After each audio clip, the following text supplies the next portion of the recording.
जितने भी बाबा लोग होते हैं उसमें 99% बाबा जो होते हैं ये लोग विशुद्ध ढोंगी होते हैं। ढोंगी पाखंडी। तो ये बागेश्वर बाबा ये पूरी तरह पॉलिटिकल बाबा है। अच्छा। इसका अपना राजनीतिक एजेंडा है, पॉलिटिकल एजेंडा है, और एक तरह से ये भाजपा के लिए चुनावी जमीन तैयार कर। तो ये बाबा खुलेआम संविधान विरोधी बात करता है, तो ये इसको तो बर्दाश्त नहीं किया जा सकता है। बिहार भी आएगा तो ये इस तरह की बातें करेगा। तो हिंदू राष्ट्र की यदि आप बात करेंगे तो साफ है कि आप हिंदू और गैर हिंदुओं के बीच, आप हिंदू राष्ट्र की बात सुनकर कोई मुसलमान को तो खुशी होगी नहीं, है ना। तो इसका तो सीधा मतलब है कि आप मुसलमानों और ईसाइयों और बाकी धर्मों के बीच एक राजनीतिक पहलू भी है कि भाजपा को लगता है कि धीरेन्द्र शास्त्री के आने से ये हिंदू राष्ट्र की बात करेगा, ये करेगा। यही हिंदू मुस्लिम करके तो भाजपा भी सत्ता में रहती है। यही राम मंदिर तो ये तो वो करके कि तेज प्रताप यादव जो है उनको मैं इतनी गंभीरता से नहीं लेता। अब वो तो कई बार बच्चों की तरह हरकत करते हैं, मैं उनको गंभीरता से नहीं लेता। अब एयरपोर्ट पर रोके, ये भी तो एक अटपटी बात है कि खुद उनकी सरकार है। नमस्कार, आप लाइव बिहार देख रहे हैं। मैं हूं राजमोहन तिवारी। बागेश्वर धाम के बहुचर्चित बाबा धीरेन्द्र कृष्ण शास्त्री अब राजधानी पटना पहुंचने वाले हैं। 13 मई को पटना के नौबतपुर में उनका दरबार लगेगा। 17 मई तक उनका कार्यक्रम चलेगा। लेकिन उनके पटना आने से पहले ही बिहार में काफ़ी ज़्यादा राजनीतिक बयानबाजियां भी होने लगी हैं। राजद के तरफ से धीरेन्द्र शास्त्री का विरोध किया गया तो बीजेपी के तरफ से खुलकर उनका समर्थन किया गया। लालू प्रसाद यादव के बड़ेलाल तेज प्रताप यादव ने तो यहां तक कह दिया कि बाबा धीरेन्द्र शास्त्री को पटना एयरपोर्ट पर ही रोक देंगे। और तस्वीरें भी वायरल हुई जिसमें वॉलेंटियर्स को वो हिदायत देते नजर आ रहे थे। लेकिन इन सब के बीच हम पहुंचे हैं पूर्व IPS अमिताभ दास जी के पास। लगातार हर मुद्दे पर मुखर होकर अपनी बात रखते हैं। लेकिन ये जो बाबा धीरेन्द्र शास्त्री हैं, पटना आ रहे हैं, 4 दिनों का कार्यक्रम है, राजनीति भी हो रही है, कोई समर्थन में तो कोई विरोध में। आप क्या कहते हैं? नहीं, मैं तो खुलकर विरोध कर रहा हूँ बागेश्वर बाबा का, और बाकायदा मैंने इस पर चिट्ठी लिखी है। बिहार के जो DGP महोदय हैं, भट्टी सर जो हैं, पुलिस महानिदेशक महोदय, उनको मैंने पत्र लिखकर कहा है कि बागेश्वर बाबा का आगमन रोका जाए और इनके कार्यक्रम पर रोक लगाई जाए।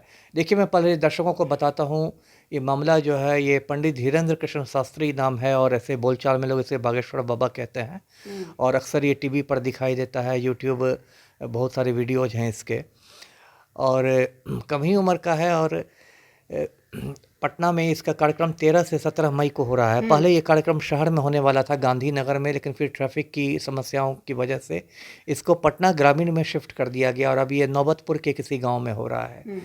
तो अब देखिए, मैं ये बताता हूँ, ये जितने भी बाबा लोग होते हैं उसमें 99% बाबा जो होते हैं ये लोग विशुद्ध ढोंगी होते हैं। ढोंगी पाखंडी, आडम्बरी, और पब्लिक के बीच अंधविश्वास फैला के, उल्टे सीधे मतलब चमत्कार दिखा के पब्लिक को मतलब उल्लू बनाते हैं।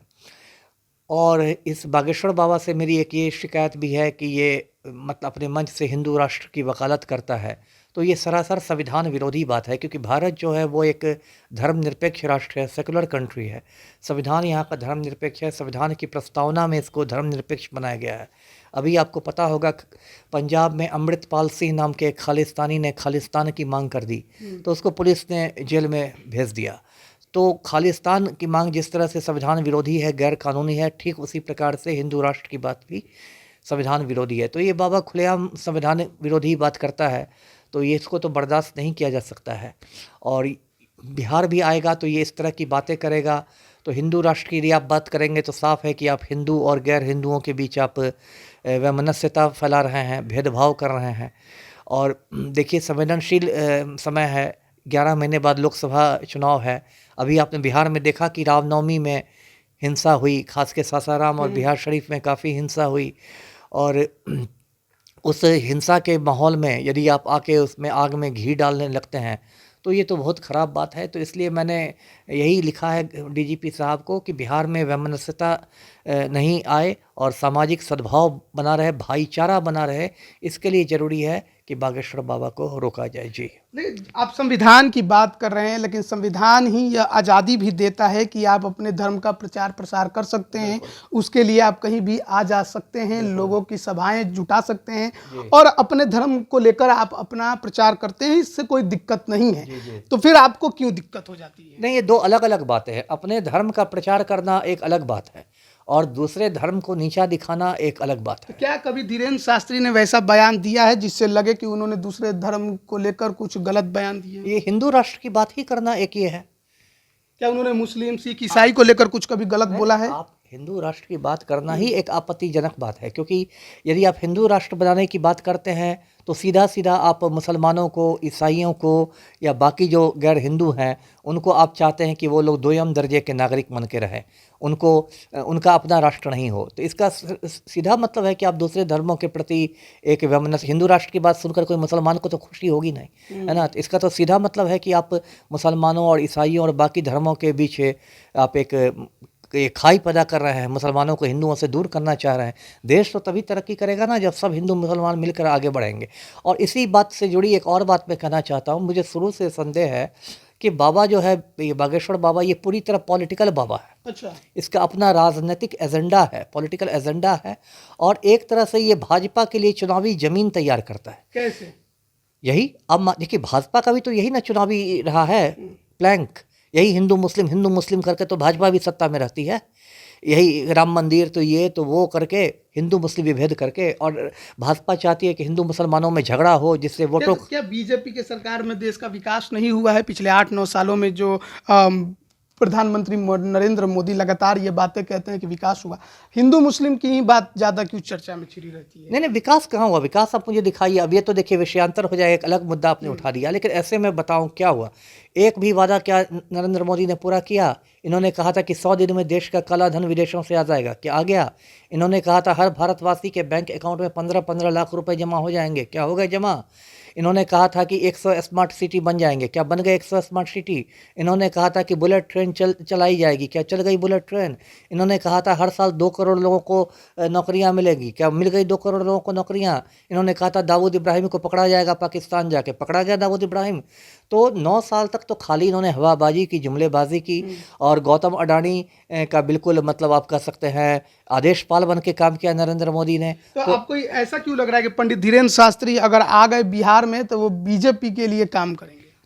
देखिए सीधे नहीं काम करेंगे, ये मैं नहीं कह रहा कि वो आके मंच पर बोलेंगे कि कमल फूल पर बटन दबाओ, ऐसा नहीं बोलेंगे, लेकिन वो एक माहौल तैयार करेंगे, है ना, जिस माहौल का लाभ सीधा सीधा बीजेपी को मिलेगा। इसलिए आप देख रहे हैं कि जो आ रहे हैं तो भाजपाइयों में अतिरिक्त उत्साह है इनको लेके। ये भी तो हो सकता है कि बीजेपी जिस प्रकार से सनातन धर्म की बात करती है, तो कोई अगर कोई बाबा आ रहे हैं सनातन धर्म का प्रचार प्रसार करने, तो वो विरोध क्यों करेगी? वो तो समर्थन ही करेगी। नहीं, ठीक है, लेकिन उसका वो एक राजनीतिक पहलू भी है कि भाजपा को लगता है कि धीरेन्द्र शास्त्री के आने से हिंदू राष्ट्र की बात करेगा, ये करेगा, तो एक माहौल तैयार होगा भाजपा के पक्ष में। लोग उसके बाद अडानी महाघोटाला की चर्चा करना भूल जाएंगे, उसके बाद लोग मोदी जी से 2 करोड़ हर साल नौकरियां मांगना भूल जाएंगे। गैस महंगाई जो इतनी बढ़ गई है, गैस सिलेंडर 1200 रुपये में है, महंगाई की बात लोग भूल जाएंगे बाबा के चक्कर में। लोग बेरोजगारी की बात भूल जाएंगे बाबा के चक्कर में। आपको लगता है कि पटना में पंडित धीरेन्द्र शास्त्री कुछ उस तरह का बयान दे सकते हैं? एकदम देंगे, आप मुझसे लिखवा के रख लीजिए, ये फिर कुछ ऐसा विवादित बयान देंगे जिससे सीधा सीधा भाजपा को फायदा होगा। और उनको एयरपोर्ट पर रोकने के लिए लालू प्रसाद यादव के बड़े बेटे तैयार हो गए हैं। अब देखिए वो तो अब उनके, देखिए तेज प्रताप यादव जो है उनको मैं इतनी गंभीरता से नहीं लेता। अब वो तो कई बार बच्चों की तरह हरकत करते हैं, मैं उनको गंभीरता से नहीं लेता। अब एयरपोर्ट पर रोके, ये भी तो एक अटपटी बात है कि खुद उनकी सरकार है, ऐसी बात तो नहीं कि वो विपक्ष में है, मंत्री हैं, माननीय मंत्री महोदय हैं। तो ऐसा था तब तो वो खुद मतलब उसके कार्यक्रम पर ही प्रतिबंध लगा सकते थे। तो एक तरफ उन्हीं की सरकार, उन्हीं का प्रशासन कार्यक्रम की इजाज़त भी दे रहा है, और मंत्री महोदय फिर कह रहे हैं एयरपोर्ट पर रोकने की बात। तो ये तो मुझे थोड़ी बचकानी हरकत लग रही है जी। लेकिन आपको लग रहा है कि पंडित धीरेन्द्र शास्त्री के पटना आने से, उनके दरबार लगने से, 4 दिनों के कार्यक्रम से बहुत कुछ जो घटनाएं हैं वो आगे चलकर राजनीतिक घटनाएं घटेंगी? बिल्कुल बिल्कुल, इसमें मुझे कोई शक नहीं है कि जो बागेश्वर बाबा आ रहा है बिहार, वो एक भाजपा के लिए चुनावी ज़मीन तैयार करने आ रहा है। जी, बहुत बहुत धन्यवाद आपका हमारे साथ जुड़ने के लिए। तो पूर्व आईपीएस अमिताभ दास जी हमारे साथ थे। पंडित धीरेन्द्र शास्त्री पटना आ रहे हैं। पटना के नौबतपुर में 13 मई से 17 मई तक उनका कार्यक्रम निर्धारित है। दरबार लगेंगे, तमाम जो उनके समर्थक हैं, उनके चाहने वाले, वो भी पहुंचेंगे। लेकिन इन सब के बीच कई राजनीतिक बयानबाजियां भी हो रही हैं। एक तरफ आरजेडी के कई नेताओं ने इसका विरोध किया है। खुद लालू प्रसाद यादव के बड़े बेटे तेज प्रताप यादव मुखर होकर आ गए हैं, कहते हैं कि एयरपोर्ट पर ही रोक देंगे, टीम तैयार कर लिए हैं। बीजेपी इसका समर्थन कर रही है। ऐसे में जो धीरेन्द्र शास्त्री का बिहार आगमन है, क्या वो राजनीतिक मायने से बीजेपी को फायदा पहुंचाएगा? क्या कुछ उस प्रकार की बयानबाजियां भी होंगी जिससे लोकसभा चुनाव में उसका असर पड़ेगा? इन तमाम सवालों को लेकर हम पूर्व आईपीएस अमिताभ दास जी से बातचीत कर रहे थे। आपको बातचीत कैसे लगी, कि आप क्या सोचते हैं, कमेंट करके जरूर बताइएगा।